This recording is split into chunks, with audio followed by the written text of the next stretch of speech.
specified in our policy, but other ones we could ease up on some of our restrictions potentially because state law has raised the limits. So there was a lot to talk about with this policy, and we started out with Michelle Hogue, myself, and Dorothy Lingle on the committee along with staff. And we reviewed the state laws regarding procurement. We looked over our existing policy. We looked at a lot of other cities at procurement policies that they've recently adopted, looked at smaller cities, mid-sized cities. Several of us spoke with MRSC and our attorney. We reviewed the bidding book, which is published by MSRC. The auditor also has several publications that we reviewed. So it has been a ton of work. So you're all probably wondering why it's taking so long for us to produce something. And so I hope that what I just explained gives you a taste of what we've been through the last year. So I don't really have that much more to comment on about the process we've been through so far. Is that what you were hoping for? Oh, yes. Thank you for doing that for us. You know, our staff, including the mayors attended, Director Thomas, Director Lenishevsky, and certainly Finance Director Mason have been a big part of this as well. And will continue to strive with us as we try to complete the product. Director Mason's helping us a little bit tonight by bringing some of this things up. If you could bring up the table of contents. This is in your packet, and I wasn't going to read through the table of contents, but I wanted to highlight just a couple of things. This basically is a foundational piece from Pulsbo. We had looked at several other cities, including Anacortes. This one, the committee members agreed, seemed to have the building blocks of what we were looking for. We liked the words that were in there. It had a really clear purpose, and I don't normally like to read things, but I want to read you what the purpose of the policy is, as the draft says. The Purchasing Policy and Procedures Manual is provided to guide and assist city staff on basic procurement and contracting requirements. This policy establishes guidelines and clarifies the procedures for purchasing supplies and materials, public work, construction, and contracting for services by the City of Duval. The procedures set forth in subsequent sections of this manual are designed to assure the residents, the City Council, and city administrative staff that the City of Duval is receiving maximum value for each tax and utility dollar expended, and assure fiscal responsibility in the procurement process. The simple part of that is we recognize this isn't our money, that it's our citizens, and that we have a real responsibility to make sure we're spending it wisely. I'm proud of our staff and how hard they work every day for us. We get that some of this will be a change over time, as Jennifer mentioned, because state law has changed. But at the same time, I'm proud of the work we have been doing, but we recognize that we'll probably have greater outreach in the future. Some of the other things on that list was there's a code of ethics talking about what you can't buy. There's a sustainable purchasing piece that just simply recognizes that we care about our environment and want to work with companies that have policies on sustainable items. It addresses when we have an urgent need and or when there's an emergency, and how to purchase during those times, because we don't have a time to go out and do a RFP and bring it before council. There's cooperative purchasing, where other cities may have bought something, or the state, and we can get on their purchasing. There's risk management. How do we approach these contracts and make sure that our city is protected? And in the contracts, there's execution and administration guidelines, how to monitor performance in the contracts, as well as how to close out or terminate a contract that is not going well. So all those things, and there's many more in that list, but these are things that really jumped out for us. Our next item is page 7. Dana, if you can bring that up, that's the covers some of the guidelines and terminology. You know, this one, I just simply, again, wanted to point out how important this is for our city and for our citizens, which is one reason I've wanted to read some parts of this as much for our citizens as ourselves. There's some specific goals in here. It creates open and fair competition, includes terms, conditions required to protect the city, and it meets ethical standards.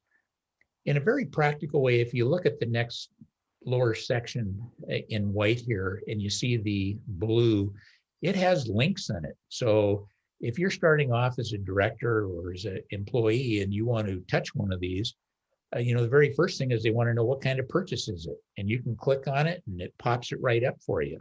And that really does help folks to streamline. And you can see the other links as well. The other thing I wanted to point out is in the left-hand column, this particular design, it provides definitions. It gives you frequently asked questions and the answers. It provides tips, things that you should consider. All of those things, I think, helps make this a very clear policy. And we'll be working on all these sections to make sure they fit Duval. Dana has already gone through and updated a lot of it, so it was a Duval policy and not from Polsbo. But there's a lot of pieces to it yet, language and how things are laid out that we're still working on. But I just wanted to show you that left column. You'll see it throughout the document. It has all kinds of hints and help to make it better. With that, I'd like to move on to page 8. And Councilmember Langle is going to cover terminology. This does get a little bit more in depth, but it's such an important building block for everybody to understand the different types of things that we purchase. Law actually separates them out. You have to do different types of processes for different types of purchases or contracts. And Councilmember Langle, I'll turn it over to you and you can cover some of this for us.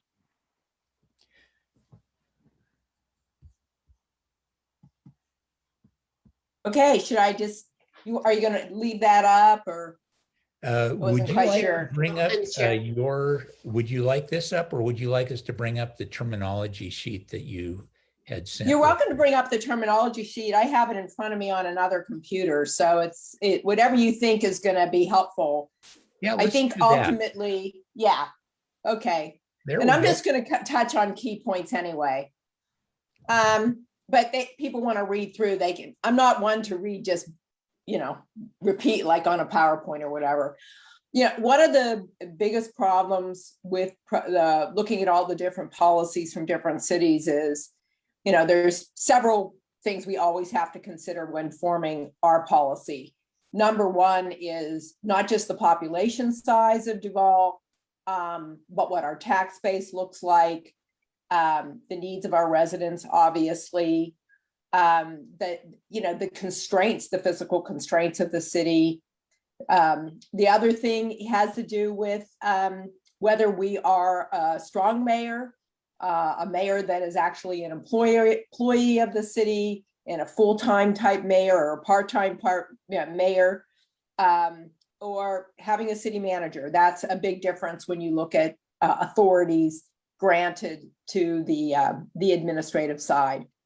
The other thing that's been really a challenge, though, is when you look at the different policies, they have been written at different points in time. In the case of Polsbo, it was written in 2016.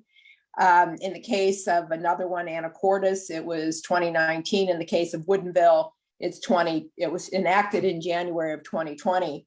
And so with laws changing so much, there's court decisions, there's attorney general decisions or recommendations, and then MSRC is really a great place for guidance because they are tracking these things all the time and they're modifying their recommendations to cities like ours. And it would be extraordinarily difficult for us to keep track of everything. So with that, I'm just going to focus on statement of qualifications. Just the basic. This is a statement of qualifications is used in very, very limited situations. We request basic information, name, address, the kinds of products that a vendor is providing. And we want to make sure, of course, they have business licenses at both the state and in the city. We can use the roster, the MSRC roster, which is something we belong to. But no matter what we see on a roster, we are still obligated to confirm that the information is correct. MSRC does update their roster. Anytime we come across a vendor that is not on the roster, MSRC will help get them on the roster. But we're always going to be obligated to correct information if it's inaccurate, or at least confirm the information. But the main thing is that the Statement of Qualifications is really an outreach point for when we are trying to get bids or quotes, and that's all within policy limitations. The next one is the RFQ. Now, RFQs are more significant than an SOC, but the reason why this is important is we are still looking for a firm's general capabilities. We need to know the principles of the firm. We need to know what previous projects they've done, numbers of employees, and then, of course, the licenses they hold. You often see an RFQ when you're going to procure things like architectural and engineering services or other personal services that are of an intellectual nature. And so you're going to hear a little more of those as we go down the list. RFPs, requests for proposals. This is definitely a stage in the procurement process that is much, much more detailed. When we advertise an RFP, we are required to have a scope of work defined with project tasks, products. It's an opportunity for us to provide supporting documentations about what we're looking for. An example on that might be, we're looking for a proposal that has to do with the wastewater treatment plant, and maybe we want to give more information to the responders about the types of equipment that we have at the treatment plant. That might also be true with other types of utilities. We're supposed to give them a project budget. That doesn't mean that they will necessarily respond in that way, but we are supposed to give them a budget and a schedule. We should also let them know what kind of criteria we're going to use to evaluate them. And we really need to be sure that the RFP lists all the proposal elements that we are looking for. We really want to know what the key personnel is, for example. We want to know about how their experience is and how it specifically relates to our scope. And when they want to give us extra information, one of the things that we've learned is it's not inappropriate to have their proposals have a number of pages limited, so we don't end up with volumes and volumes of information to wade through. Have to have a deadline, of course, and we are supposed to give them a copy of our standard terms and conditions. We do have a standard form of agreement. Sean mentioned that at the last meeting. So I don't want to take up so much time that we go through all the RFP elements, but if you look at the next list, you can see what we're really looking for when we evaluate. And this becomes very, very critical when you're looking at things like architectural and engineering services, which have some very unique requirements in state law. When you're looking at personal services, it can be even more important because state law on architects and engineers is actually very, very refined and very to the point. And personal services are definitely less defined. And so we really need to be clear about what we're looking for anytime we do an RFP. And I'll talk about how architects and engineers are treated so differently. The next area is evaluation criteria. And you're going to see here as you flip through there's a lot of evaluation criteria that we should be considering when we do an RFP. I was reviewing the absolutely new MSRC manual on municipal procurement today, And they have this excellent matrix in that manual that goes into even more detail about how you need to evaluate for different types of procurement. And it will be something that I think we will want to take even deeper consideration when we do the final policy. Couple things here I want to point out, though, not just things like references, but we really want to make sure that the staff is readily available to do our work. Otherwise, it can cause all kinds of delays in our capital improvement program, for example. The other thing has to do with financial capacity. You can, what does that mean? Well, it means that the business has enough cash flow and financial reach to be able to keep our whole process moving. One of the worst things that can happen, Steve had this happen on something not too long ago on the depot. That was a public works contract. But the point is that, someone was all ready to go, and then they notified us that they didn't have the financial capacity to do the project, and we had to start all over. It's also relates to what kinds of contracts they've done with other cities and whether they've ever had their credentials or their work questioned. It also has to do with their errors and omissions insurance. So, we really do need to take our evaluation criteria pretty seriously. Invitation to bid. Now, this is where it gets very interesting in a way. Under current state law, you do a formal formal bid, and the maximum that when that kicks in under state law recently changed is $350,000. But you have to remember that type of limit exists for all cities that are our size or larger. And so here's where we make a policy decision about whether we want that limit to be all the way to the state maximum, or whether a number is a little more comfortable for the city of Duval. And you'll see in the matrix that we're looking at a number there that is a little lower than what the state maximum is. And you will also see, as we talk through all of these things, that we have in mind that our policies will be looked at again for these limits in 2023, because we realized economics change. We also realize we are bringing online a new accounting package, which we're very excited about, and that will let us track our contracts much better than we were able to do in 2019. We will also have the experience of the auditors having come in and seeing all the progress that we're making under a new policy, and hopefully they're very pleased.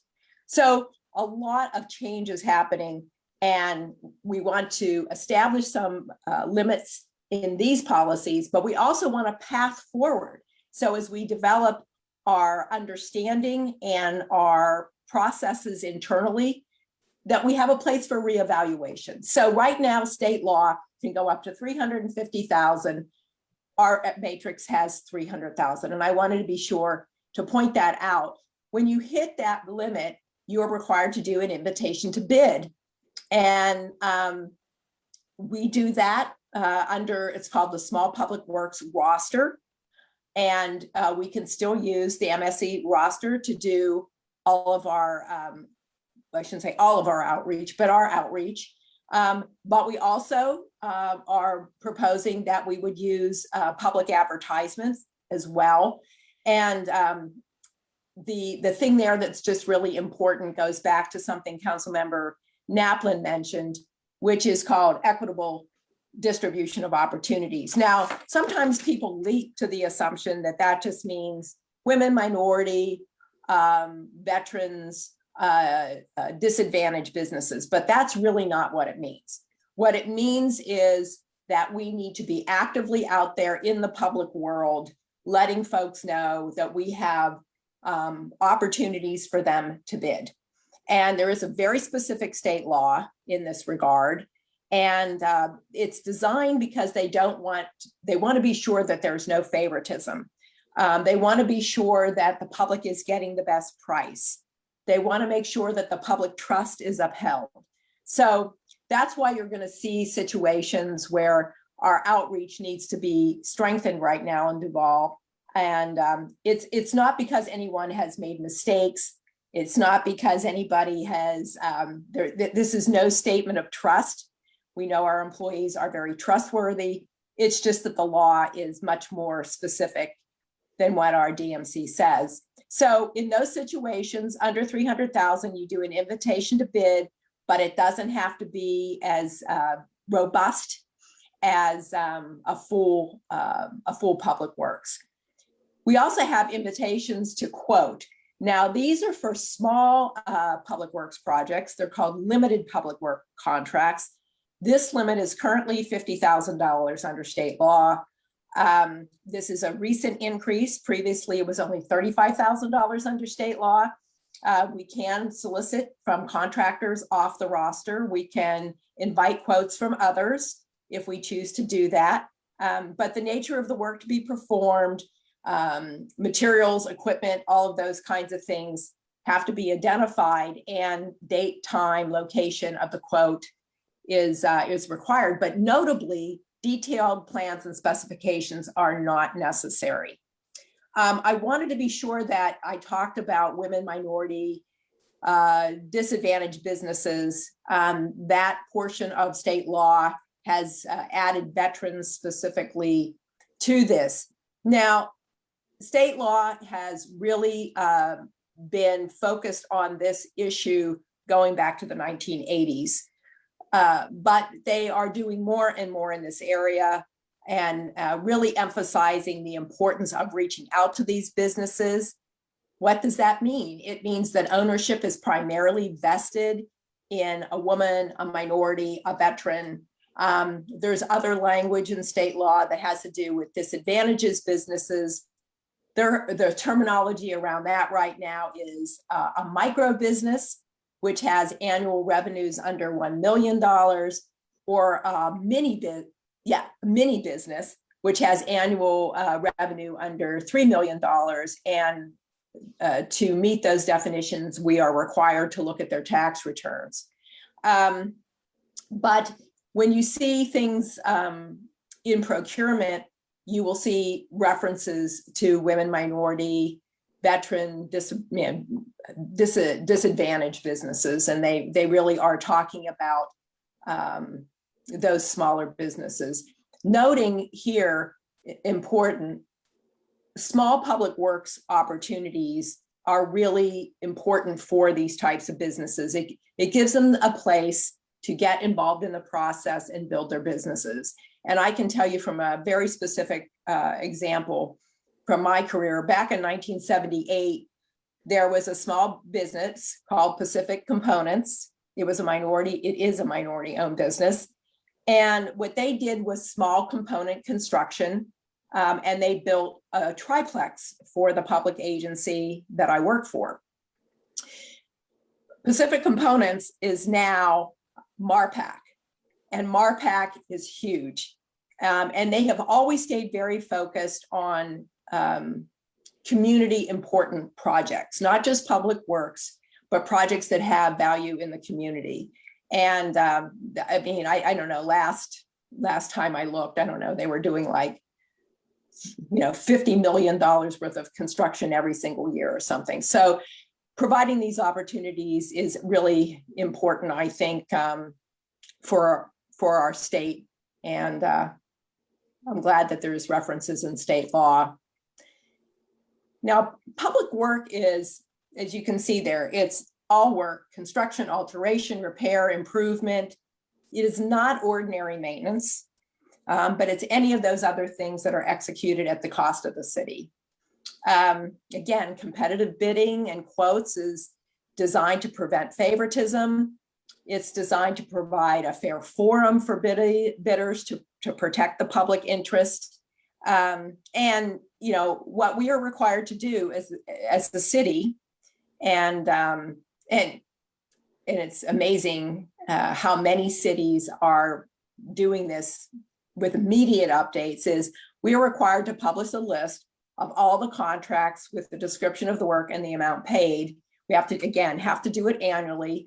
The notice also has to identify the location of all bid and procurement related documents, so they're readily available for public view. And this literally means if somebody wants to see our stuff, we should be able to tell them exactly where they are.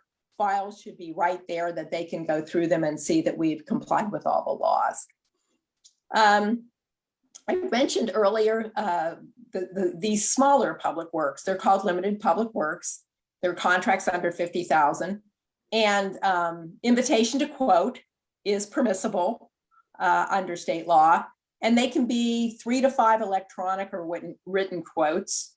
Outreach to women and minorities, disadvantaged businesses, always welcome. I already talked about that, but things like retainage and performance bonds can be waived at the city's discretion. For small public works, I talked a little bit about that. They're contracts between 50,000 and up to 300,000. That's the limit that FAC is proposing. Invitation to bids can be used. These are a combination of getting written quotations, but also we can use rosters to get applicants for a minimum of 10 contractors. We can still choose to do additional outreach to firms that we've used ourselves. We can encourage them to get on the MSRC roster, and other bidders can apply, because we will be posting this type of information. And there you go. We can get a lot of equitable distribution of opportunities when we use a combination of factors. So what we see primarily in Duval is a formal bidding process. Again, we're proposing 300,000 or above that amount. We would have a notice to bid being published. We've often joked in meetings about what is the official newspaper these days. I'm not sure how you comply with that. I guess we'll have to figure that one out. But that's supposed to happen at least 13 days before the submittal deadline. Plans and specifications are required. Our information shall have a complete statement of the nature of the work. The bid opening is required to happen in public, and the lowest responsible bid is processed for acceptance and review of all their documents. Now, one thing I have not gotten into here, and there's too many nuances, is prevailing wage. Prevailing wage is a complicated subject. How it is interpreted under the state is constantly evolving, particularly around court cases. There was one not long ago between the city of Spokane and labor and industries. I'm not going to go into the details of that, but it's constantly evolving, and it would just take up too much time to even remotely talk about it. And anyway, nothing on prevailing wage here. Now, one thing we have done in Duval since I've been on council is used in-house labor. We've done that on several things. We are also permitted under state law to use day labor. Prevailing wage requirements typically apply. There may be a few exceptions when it comes to maintenance related type work, but generally speaking, we have to be aware of prevailing wage requirements. In-house and day labor is broken into 2 categories. One is called only one craft, and that is when the total amount of work does not exceed $75,000. If the work exceeds 1 craft, 2 or more crafts, then the maximum amount of work must not exceed $155. Who knows where that came from at the state? But that's the state limits. And I'm not even totally sure if council can approve an amount for 1 craft over 75,000. It's on my list for something we have to confirm with Ogden Murphy Wallace. I want to talk about one specific example that we are familiar with, as I said, and that has to do with meter replacement. Now, we chose to do media replacement in-house. I feel certain that we spent at least $75,000 doing that. A nuance in in-house and day labor under state law is that the city is required to report to the state auditor whenever work done in-house is more than $5,000 and it's not performed by a contract. If the cost is more than $25,000, before we start work, we are required to publish a description of the work and its estimated cost in newspapers, again, how our newspapers use these days, but at least 15 days before the work begins. And the purpose of that is if contractors out there feel that they can be competitive, they have an opportunity to approach the city and say so. And this is important because we don't want to have any of our public work process contested and have legal issues around that. Maintenance is not specifically defined in state law. It has been more and more defined by practice, by labor and industries, by attorney general views, and legal opinions. And it really is considered to be work not performed under a contract. And it's supposed to be something that happens at least once a year. And I don't want to go into all the examples. One example is HVAC. You can have somebody come in and check your HVAC system to make sure it's working just fine. But if they start working on it, it could fall under labor and industries. It's those kinds of nuances that make procurement policy preparation challenging. Here's where it gets sticky. And this is where we've had lots and lots of discussion with staff. And I think we'll probably have more discussion with staff. But architectural and engineering services fall under a very specific state law. And there are very specific types of services. You see them listed there: architecture, engineering, land surveying, and landscape architecture. No other types of personal services fall under this portion of state law. What the law says, as we are supposed to advertise, we are supposed to state concisely the scope of work and the nature of the work. We are to interview. We are to evaluate alternative methods and approach, because firms might do things differently and we might be interested in that. We're supposed to use criteria to select. And we also are required to have a plan to ensure that minority and women-owned firms and veteran-owned firms are afforded the maximum practicable opportunity to compete and obtain public contracts for services. It's very specific in state law in these regards. The other difference in this area of law is that we do not select firms based on price. The things we've talked about previously have a lot to do with price. They're bids, responsive bids. Architectural and engineering services are not procured through bidding or price. Now, I've done public works procurement for architectural and engineering services, and I can assure you that this has been around, this requirement has been around for a very long time. I believe the statute was changed originally in 1982.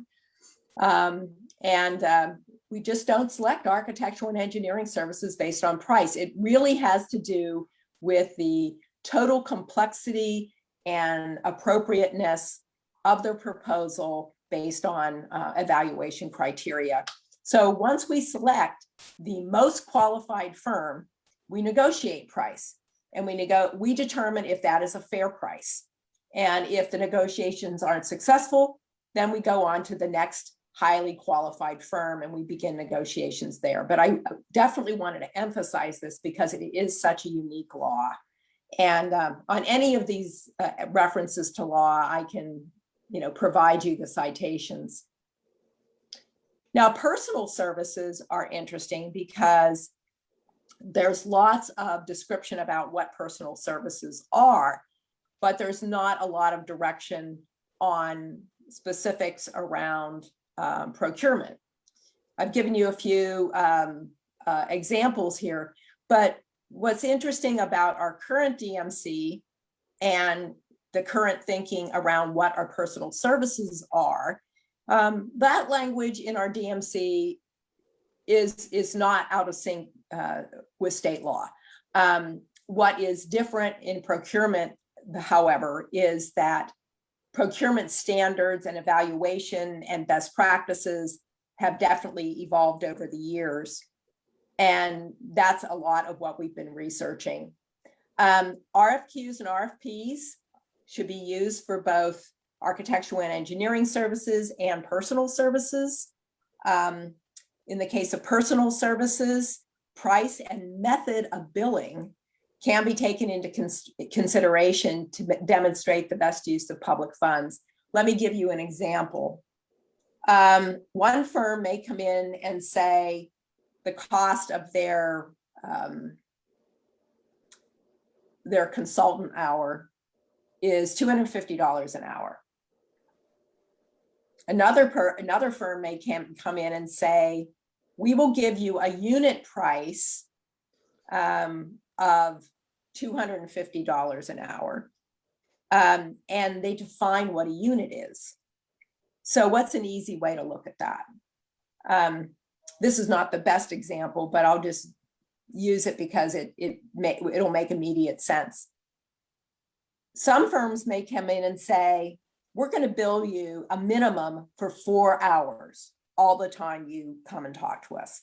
Another firm could come in and say, we're going to charge you by the hour. That's a different billing method because one is giving you a unit price and the other is giving you an hourly rate. So I wanted to highlight that one. Purchase services. These are vendors that are doing routine, necessary work that continues the function of the city. You see things like pest control. We've done that at some of our facilities, janitorial work, maybe some equipment inspection. But in those cases, quotes or bidding can occur depending on policy, and price and bids are considered.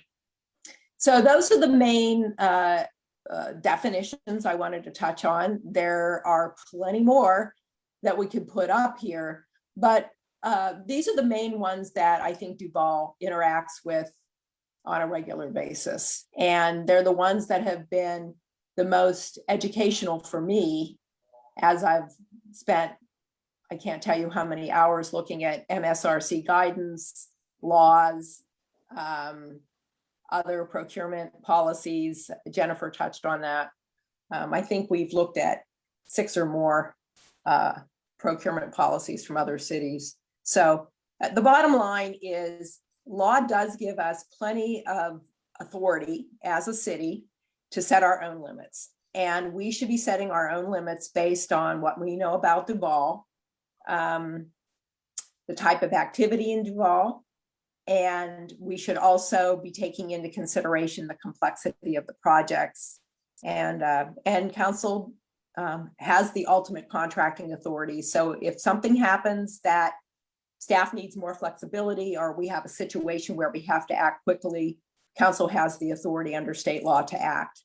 And we should always remember that. Dot, thank you so much. I'm going to start calling you Professor Langle. I think you could class on this. There's no test, although I did consider a pop quiz to see if you were all listening. One reason we wanted to go in a little bit more depth, those are the definitions, terminology. It's kind of the building blocks for a lot of this.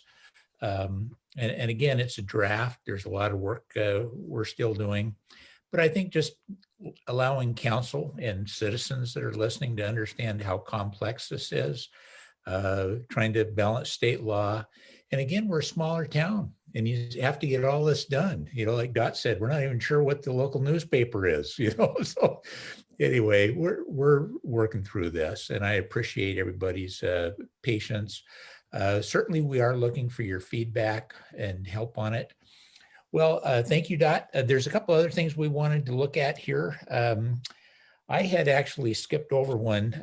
Dana, is it possible if we go back and pick up the approval authority matrix, which is near the beginning? This is one of the key charts. And again, this is a draft. What I wanted to point out, if you want to take time to look at this later from our packet, Dana suggested we add the third column, which shows exactly what our current Duval Municipal Code is and limits. So this one is real simple. I'll put it this way. You know, there's a approval authority level for director and their staff. There's one for the mayor, and then there's one for city council. They had different limits on different things before, and while it's a draft, what we as three council members were looking at were upping the basic for directors. Right now, most of theirs is at 7,500. We were looking at upping that to 10,000. The mayor currently is at 25,000. We were looking at upping that to 35,000. And then anything above 35,000 would come to city council. Now, there are some caveats, and right at the top, you'll see where those caveats are. And that's in-house or day labor. Really, that's just saying, if we have our own employees do the work, state law recognizes that there can be different limits. And so you'll see the very first line is really interlocal agreements. And right now in our draft, we have all interlocal agreements coming to city council. Prior, we had things above 15,000 would go to city council. So we're still working through that. The next two lines are really our day labor. And you can see those numbers that Dot mentioned, you know, they're different than the 10,000 simply or 35. But they do show the different proposed limits. So using in-house, the mayor could decide up to 75,000 and then city council above 75,000.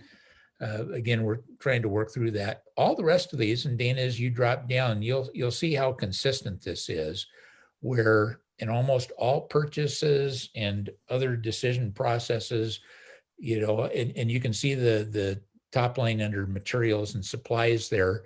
Again, directors would have 10,000 or below. Anything above 10,000 to 35,000 would go to the mayor. Above 35 would come to city council. Clearly, if a director has something over 10,000, they just need to get on the phone or send information to the mayor and say, hey, you know, we need to exceed my own authority.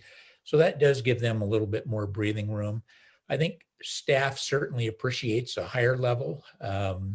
They pretty much looked at council to set that. But I do want to be open and say that staff appreciates the higher level. It just simply allows them to make decisions and move things forward. So we're trying to balance out that efficiency with our need for oversight. And that was one thing pointed out by the state auditor was not that we were doing bad on oversight, but just wanted to make sure we clarified it and had it clear in our policies. Dropping down to the final one, amendments and change orders. Again, this one's a little bit different because usually when you're making a change, the limits are still there, but you often put a percent. And if you look at the older percentages, those were at 20%, but they had a much lower amount. So it read 20% or $20,000. We decided to up the dollar amount. So if you're working on a project and they need to have a change order, it doesn't significantly change the scope, and it's, you know, in the budget. A director could make some decisions on here, but most of it is really the mayor or city administrator. If it's not in the budget or the scope is significantly changed, the mayor does have the ability to go 10% or 35,000, whichever is less. And again, we're trying to work on those numbers. Staff certainly appreciated having a higher number. I think the example was if you're on a public works project and you've got a very expensive crew and backhoe or Traco's working out on the street and they run into a problem, and that problem fix is going to be over 35,000. It's pretty tough to get to city council.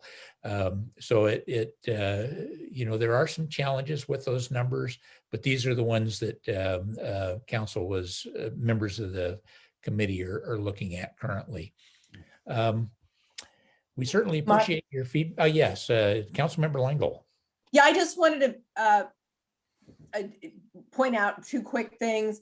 Up there on in-house, the way we have been discussing it, the way we've been discussing it, I'll just use the meter project as an example, not to get into the specifics of the meter project, but the idea here is if a specific project was already in the budget that we passed and defined, and it was within, the state law limits, that one of the things that council can do is just say, this is in-house. You need to manage your money in-house. We've approved the project. So the mayor, city administrator, go forth and complete great work, right? I'm talking about, for example, single craft or the multi-craft. I mean, once we approve a project and we have an amount of money we have clearly defined, and now that we have this great new accounting package, data has assured me we're going to be able to track all kinds of things. So, that's another really expansion of authority. But then on the issue of a problem with the backhoe out in the field, I also want to point out that state law does permit to make an urgent decision. And then the mayor can make that decision. It's an urgent situation and quickly come back to us. So there is some authority in state law for flexibility in those kind of unforeseen circumstances. Great. Dot, thank you. I think that does help clarify. For many folks, especially for citizens, a lot of this can be very complicated. So, our goal and the authority was to try to streamline it as much as possible. You find that most policies don't fit every situation, and Dot pointed one of those out. So I think it's important that we have specific language, but also not have it so tight that there's just no way, there's no flexibility, no way to move around. And so we're trying within this policy to figure out how do we give flexibility to staff and still meet state law. And that's not easy to do. If you're actually doing the work as a director, there's, this is pretty onerous. As you listen to Dot just define requirements under law, it's a ton. And trying to meet that as a small city is a challenge. And so that's the balance we're trying to find here. I will stop for a moment. Are there any specific questions on this particular matrix showing the authority levels, 10,000 for directors, 35 for the mayor, and council would do above that? Councilmember Schaefer. Yeah, actually not a question, a comment that I appreciate. It is the matrix is much more consistent than it was previously, easier to understand with those limits in place, and frankly, probably will get less scrutiny because of that consistency. So I like the new matrix. Thank you for that. Other questions or comments from council on the matrix? Councilmember Brunicki and then Councilmember Hoag. I suppose I was curious asking staff about the amount for the procurement of materials, because I just finished a remodel and I could hit that number really fast, quick. Yeah, 2x4s will be about 35,000 yes. As I hear it. Yes, and so I was just wondering, I understand the oversight piece, and I agree with that.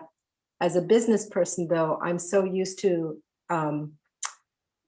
building efficiency in my business. So I don't have that kind of oversight over people regarding those kinds of things. And I just don't know what the balance is, because what I wouldn't want to see is they have to come to us for every single tiny little, they need a material, and then it has to come to a meeting and we have to approve it. And I don't know if that number seems a little low for that. Yeah. So I have a question about that.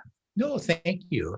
By the way, as we looked around the area, you find a lot of smaller cities. Some pretty much go to council anything over 1,000, but you certainly find other cities. Postbo is one that the mayor's authority is 75,000. So the question is, where's that balance? Certainly, I think Director Liniszewski did share, certainly overseeing water and the wastewater treatment plants. There are some pumps that are 45,000. You have a pump breakdown and you need to buy a piece of equipment. So one of the considerations is under materials and some of these other items like that would include pumps, could that be a different authority level? Well, we obviously work to streamline it, but those are the kind of questions we're grappling with and are continuing to work with staff.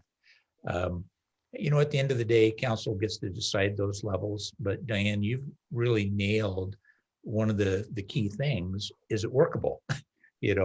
And so that's where we're grappling with it as well. I can certainly bring Steve in if he wants to talk about that. Steve, can you provide a little insight or input from your thoughts? Sure. Good evening, everyone. Steve Liniszewski, Public Works. I see we have no citizens on the panel, so sorry there's no audience tonight. The one item that honestly we only really had contention with, because everybody wants to do the right thing, whether we did or have or should have, is past. But the one example, Diane, is purchases of vehicles. All of those are specifically budgeted normally, and they are in the equipment budget. So you can see, City of Duval Public Works replacement truck, 35 grand. City of Duval police car replacement cruiser number 14, 42 grand. So what we have seen and how we have acted in the past, regardless of what thresholds have set, if it was budgeted in a specific line as adopted by council, we have bought the equipment, right? Right, wrong, or otherwise, maybe exclusive of the dump truck because that was so big we went to council, numerous times anyway. So with that said, that's the only thing that then just makes work for staff. We have to do an agenda bill. Hopefully, we can talk about it early on with the mayor and the pro tem and say, hey, this is budgeted. We'd love it to have one touch instead of three. And honestly, things just fill up our agenda that are already kind of discussed, or, I know we'll hopefully get to, maybe augmenting the 3-touch rule for certain types of things, putting a plug in for some little contract for cleaning today is on there. Like that should be on consent in my opinion, but we have the council to discuss that. So yeah, that's the thing. Limiting the work we create is hard. We don't have a lot of staff to do that work, so that the same people always have to then go make agenda bills, get the purchase orders done. I think that's the only goal, is just to streamline work, hopefully not get multiple approvals or need them, and just try to move forward. And if it is what it is, then it is what it is. We'll do it and we'll suck it up. But I just hate to make more work. That's all. Great. Hey, Steve, thank you. I just wanted to make a brief comment. One of the things I appreciated, Councilmember Langle had recommended how important it is to streamline.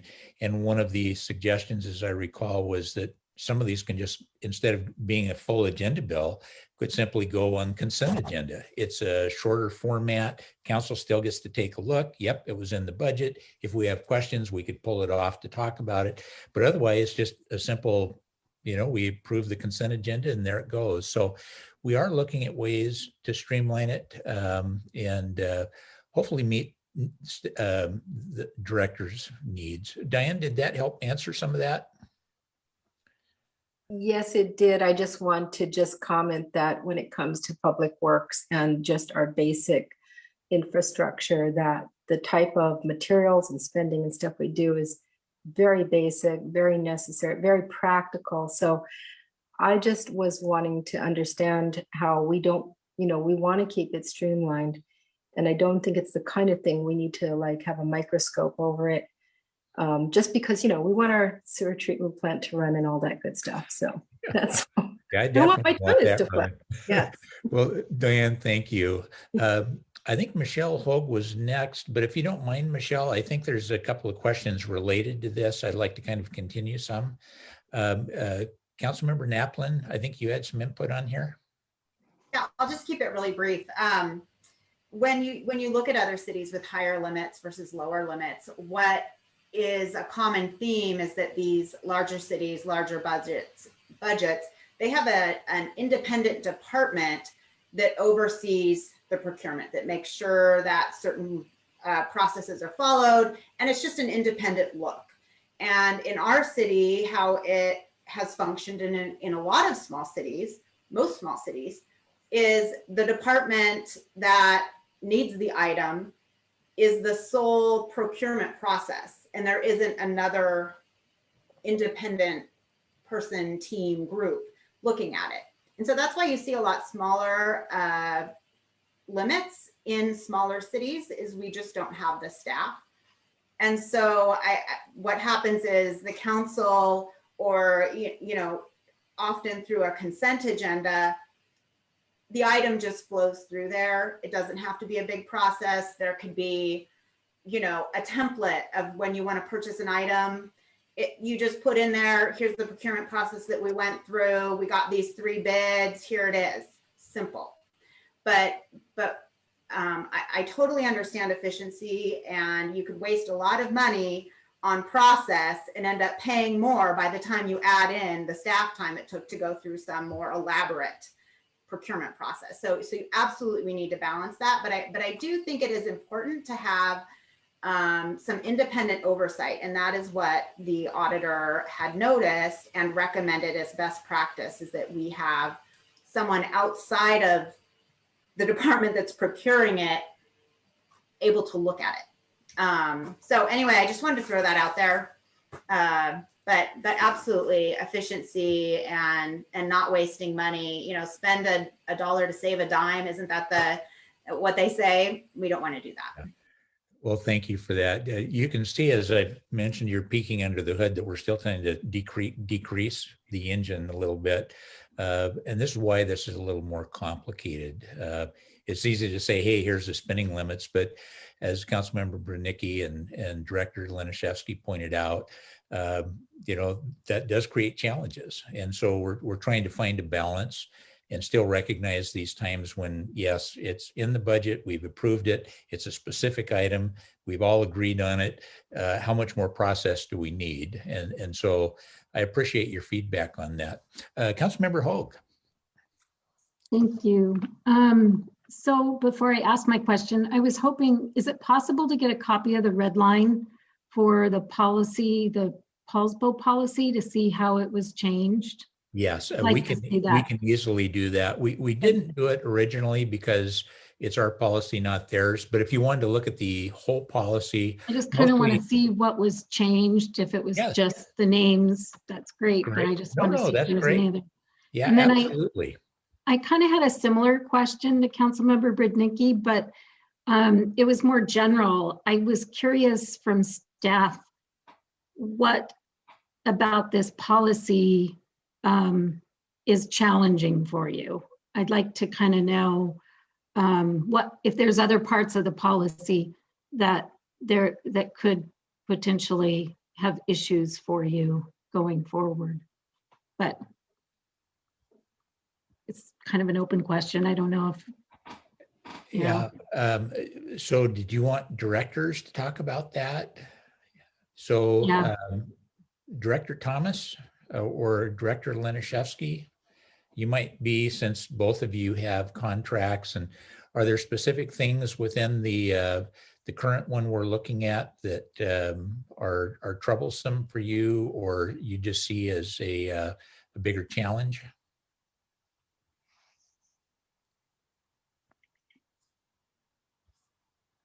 I don't know who's supposed to go first, so I guess since I'm on mic first. Director Thomas. Yeah, thank you. Laura Thomas, Community Development Director.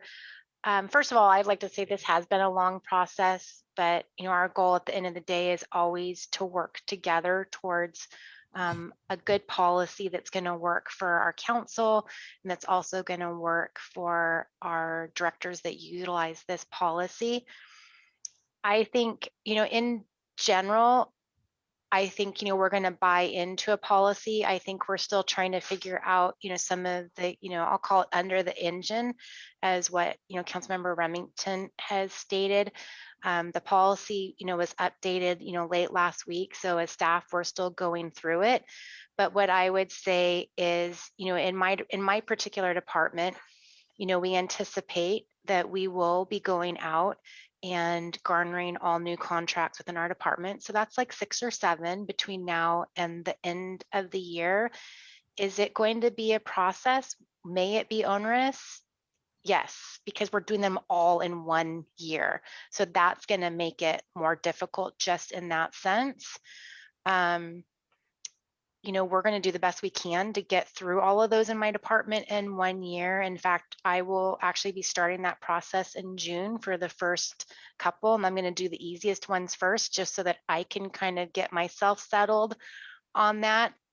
I think the one challenge that, that we've talked about internally is, we're going to start this process without a policy, because we're not going to ask for additional extensions. Like, we need to start this, and we need to start going through and updating our contracts.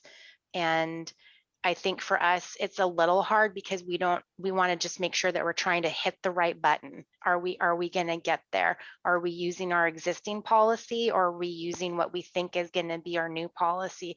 So I think that's the thing that's been more difficult for us internally, and what may be perceived as a little bit resistant. I do want to share, we're not being resistant. We're just trying to make sure that we hit it right out of the gate. So thank you, Councilmember Remington. Thank you. Director Laniszewski, any thoughts you have about challenges with the policy? So I think, as Laura said, going through it is important, taking our time to make sure. Nobody doesn't want better processes, and that was part of the issue with the items currently being in the code, is there were some circular references that led you to nowhere. So the code needed its own updates and edits, because I think it was hodgepodge over the years. Some things were changed, some things were not, some things were left, and then you come up with this.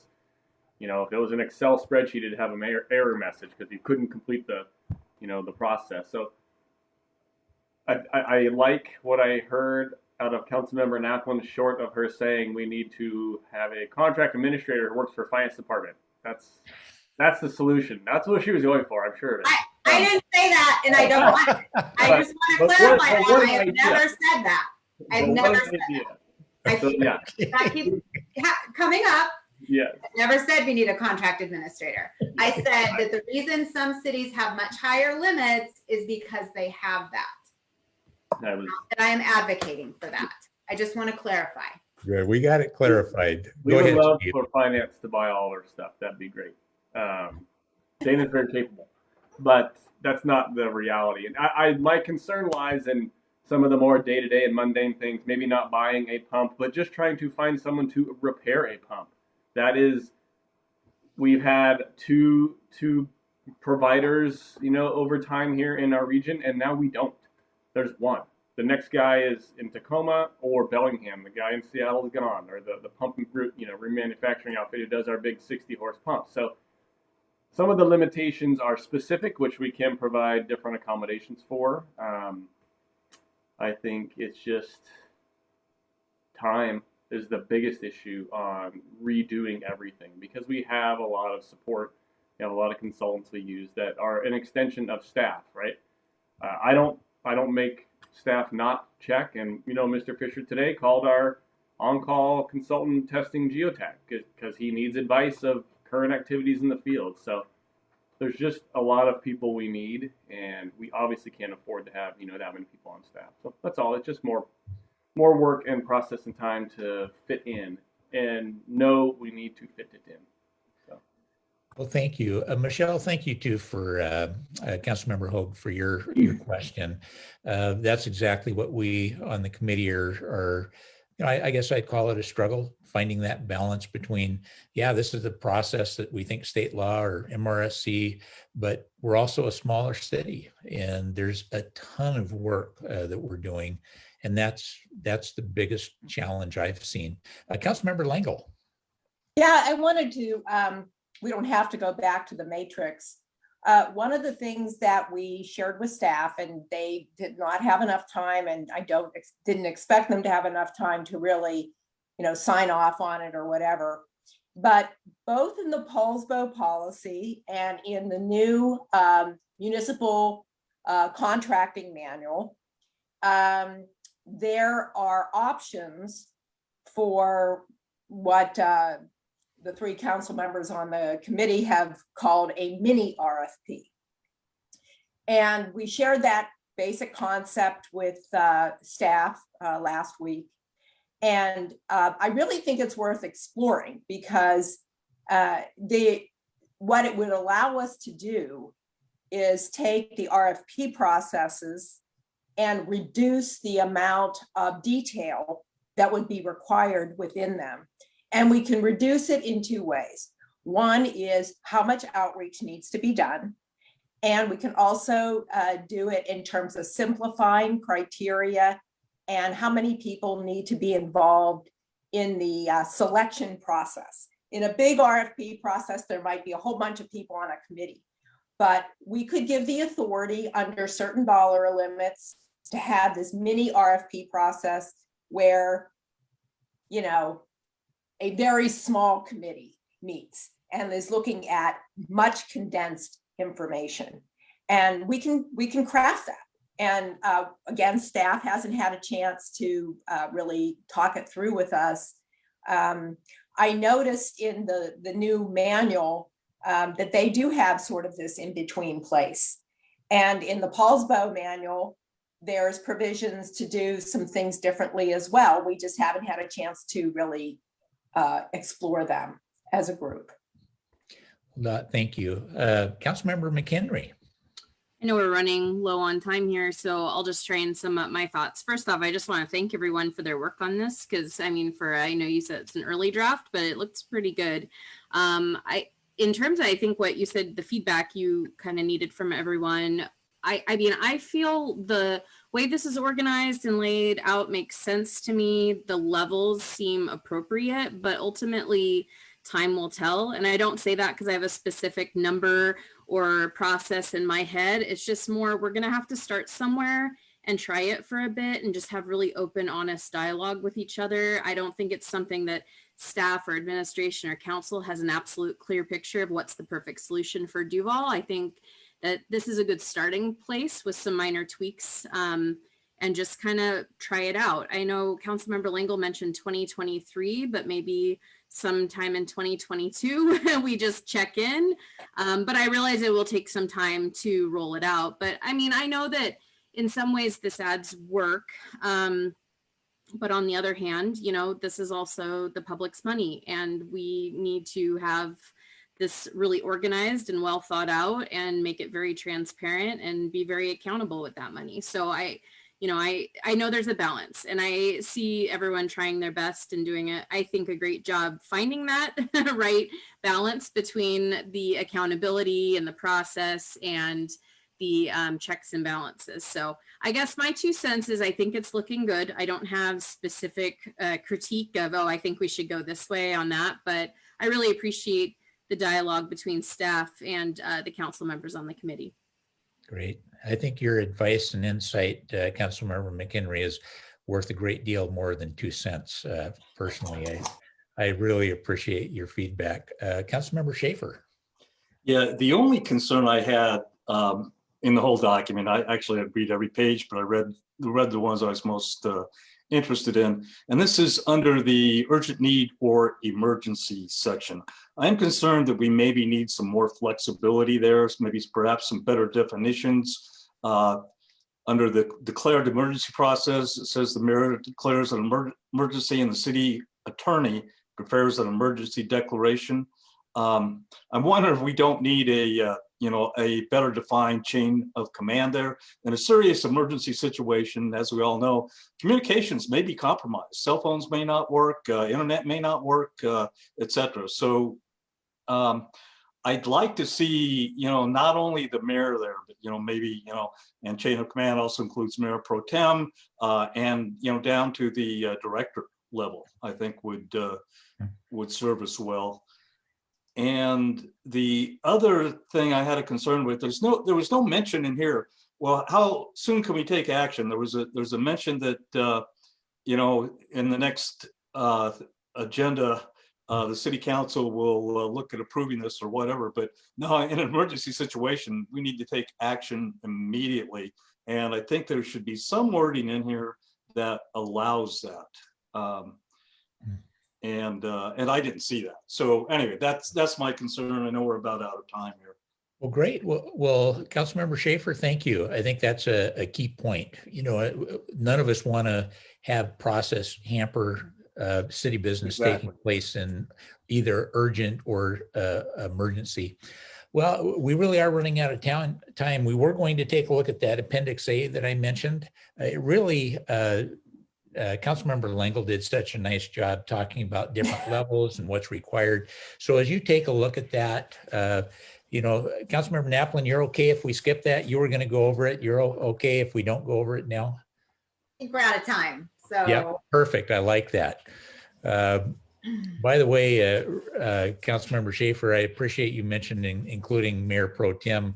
That sounds like additional work for me, so I just veto that right off the top. No, I will certainly look at that. You can see the complexity, the importance of all of us being on board. I appreciate the questions council have had for staff. Finance Director Mason has really been a key person in helping us work through this. She's actually written up a lot of the changes to try to get Poulsbo look and fit our city. Dana, I just wanted to touch bases with you. Do you have any comments before we adjourn? No. Yeah, you're such a wise person. Thank you. Well, thank you everyone for joining us. We're going to continue our conversation. I do appreciate our interim city manager, administrator, Ryan Cotton he's joining us on the committee. He certainly has a lot of experience. He's still getting up and running on state law and recommendations by MRSC. But I find him very insightful and helpful in the process as well. Well, thank you everyone for a good conversation. Please contact committee members to let us know if you have other questions or input. With that, we'll be adjourned and we will see you at our city council meeting at 7.